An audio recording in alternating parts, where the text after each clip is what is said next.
If your wallet's got a lonely $100 bill, you're a future investor. If you're ready to make your money work, you're in the right place. Let's turn small change into big moves. Alright, first things first. Forget get-rich-quick schemes. Investing is about playing the long game even if you're only starting with $100. Step 1. Pick an investing app. There are tons out there, but look for one with no account minimums and zero trading fees. Think Robinhood, Fidelity, or Webull. Step 2. Open your account. It's just like setting up social media, only this time, your posts could earn you money. Step 3. Decide what to invest in. With just $100, you can grab fractional shares of big companies. Yep, you can own a slice of Apple, Tesla, or Google for just a few bucks.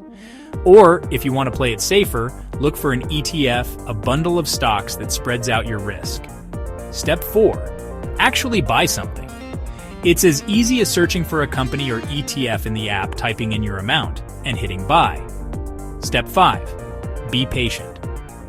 This is where most people mess up. Don't panic if things drop a little, that's totally normal. Remember, investing is a marathon, not a sprint. Bonus tip, keep adding what you can, whenever you can. Even a few extra bucks now and then can make a huge difference over time. So that's it. Investing $100 is all about starting small, staying steady, and learning as you go. Your future self will thank you.